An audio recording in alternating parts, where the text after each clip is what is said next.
Lévi-Strauss s'est aperçu que Boas avait vraiment des difficultés à définir, disons, le segment comment dire, significatif de l'organisation sociale.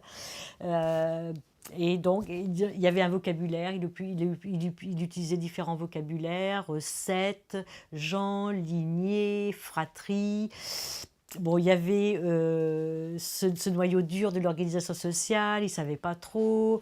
C'était, comment dire, on ne savait pas s'il y avait des traits qui étaient caractéristiques patrilinéaires, matrilinéaires. Bon, il n'arrivait pas à s'en sortir. Enfin, il n'arrivait pas, il n'était pas satisfait.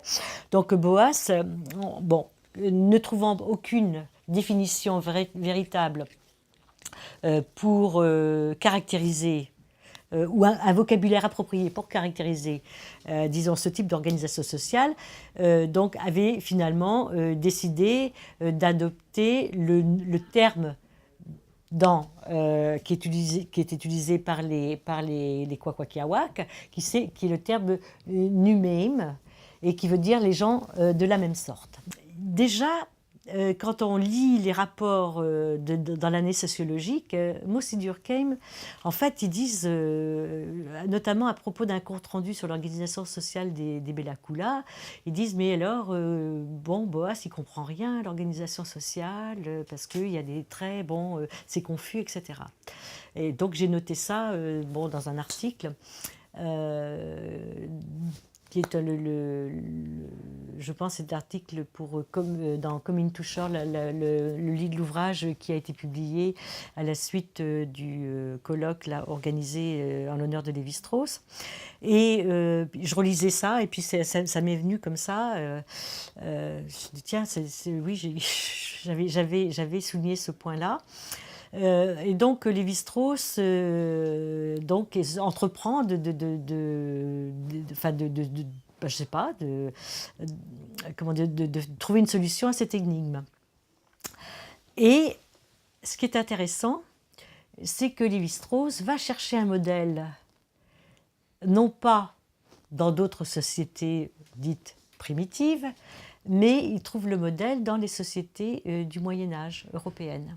Hein, donc là, il va à l'encontre. Donc ça, c'est d'habitude peut-être qu'on utilise des faits d'organisation sociale propres aux sociétés dites primitives, peut-être pour éclairer certains faits dans nos sociétés dites développées, civilisées. Mais donc là, Lévi-Strauss est allé trouver le modèle dans les sociétés du Moyen-Âge, au sein des maisons nobles du Moyen-Âge. Alors, qu'est-ce qu'il met en évidence? Donc, il parle justement tout ce truc entre ces tensions entre la filiation et l'alliance. Donc, il met en évidence que le système d'organisation sociale chez les Kwakwaka'wakw et sur la côte nord-ouest, en fait, relève du type de société à maison. Alors, qu'est-ce que c'est que ces sociétés à maison? Alors, Lévi-Strauss les définit ainsi. Il dit, bon, c'est une personne morale qui est détentrice d'un domaine, qui est à la fois immatériel et matériel, avec des richesses matérielles et immatérielles, et ce domaine qui doit se transmettre de génération en génération. Et en fait, ce domaine doit, plutôt augmenter en valeur. Et effectivement, donc on manipule dans les sociétés de la côte nord-ouest, on manipule, disons, les faits, enfin la filiation et l'alliance. C'est-à-dire que,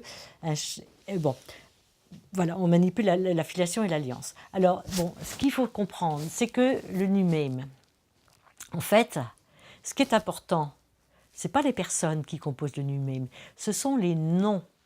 Hein, une série. Le numeim, il est composé de gens des nobles, de gens du commun et des gens du commun. Bon, les esclaves ne font pas partie du numeim. Les gens du commun sont ceux qui n'ont pas de nom.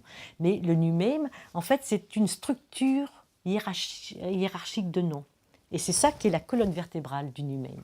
Et donc, effectivement, il faut des individus pour assumer ces noms, pour remplir, enfin, pour, voilà. Et ces noms sont aussi associés à des statuts, à des positions hiérarchiques. Et donc, en fait, Lévi-Strauss a contribué à, bon, à éclaircir vraiment ce problème de tension entre filiation et alliance, parce que effectivement comment dire, le but, c'est non seulement de conserver son patrimoine immatériel et matériel, mais aussi d'augmenter sa valeur. Donc c'est pour ça que, bon, par exemple, pour obtenir le masque Swaiwe, bon, certains chefs Kwakwaka'wakw sont allés, par exemple, ont contracté des alliances, des mariages avec des gens des Salish. Et tous les mariages chez les Kwakwaka'wakw, bah, c'est en vue d'augmenter le patrimoine matériel et immatériel, bon, sous forme de masque, immatériel sous forme de privilèges. Donc pour obtenir des danses qu'on n'avait pas, des noms, etc. Et donc, c'est comme ça, enfin bon, c'était, je pense, une manière assez très éclairante d'expliquer le système d'organisation sociale sur la côte nord-ouest. Et si je comprends bien, il me semble que la démonstration de Lévi-Strauss, les hypothèses de Lévi-Strauss n'ont pas été mises à mal ou critiquées. Un collègue a essayé même de faire cette démonstration même pour les Salish.